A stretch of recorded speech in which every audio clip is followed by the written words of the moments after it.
I got this new knife tool. This is a pedicure knife for scraping my feet when I do light soak and scrape sessions, but I basically never do that on my hands. But this is a question I get all the time. What would I use before I have the tools that I have now? And also other lines of questioning similar would be like, what did your parents do for you when you were a child? Or how did you handle this when you were younger? And this is how. I didn't have a pedicure knife though. I would just use a kitchen knife that was smaller, like a paring knife, and scrape the skin away.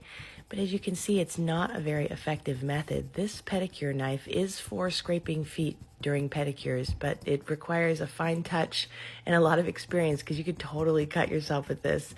I mean, I could cut vegetables with this, but this is designed for feet and it will only be for my feet. And to clarify, when I was younger and I was using a kitchen knife, I had a designated knife in the bathroom for my hands and feet. We didn't go back and forth between the kitchen and my hands and feet. I do get lots of comments also saying you just need a pumice stone and to scrape it off after a bath with a knife, and you don't need to use all these other complicated tools. And I'm sorry, but that just shows a massive lack of understanding of how this skin works. I mean, this is not an effective way to remove it.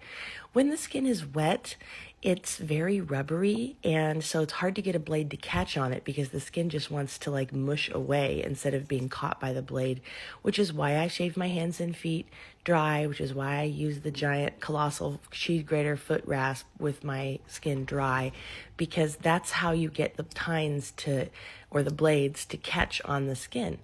When it's just wet, it's all rubbery and mushy, and you can get some off, but the removal is significantly decreased. So I can understand with the giant foot rasp why people with normal skin say oh, you're supposed to soak first, because I've gotten that comment hundreds of times. Indeed, if you have normal skin, you probably don't want it to remove so much. So you'd want it to be softened and then to use the tool to just gently scrape away the exterior layer of skin without going too deep. But my skin, this keratoderma, is totally different. It's very thick. And so I would rather have the heavier removal. Does that make sense? Anyway, I haven't done this sort of removal on my fingers in maybe 25 years.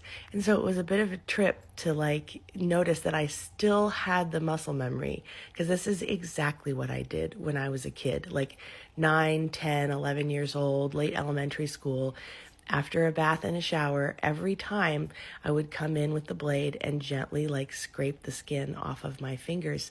The skin only stays wet for so long. I probably only have 15 minutes after bathing where it's still in good condition for scraping like this. And so I wouldn't do my whole hand or my whole foot. It was just every single time I bathe, I'm going to do some portion of my skin, whichever part is thickest and bothering me the most. And I mean, it's an effective way of removing the skin, but it's not efficient, and it's definitely not as effective as my other methods, which is why I prefer them. All the comments that I get, though, people telling me, if I just did this plus a pumice stone, I wouldn't ever have to do anything else. Sort of. The skin will never be as thin or as smooth feeling as with my other tools.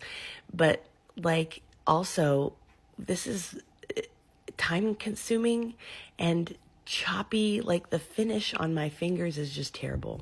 It's not ideal. So I'm going to stick with my other methods, but I did do this after a shower just to experiment with this new knife, kind of see how sharp it was. And then I thought, well, this is an interesting opportunity to show what I used to do back in the day.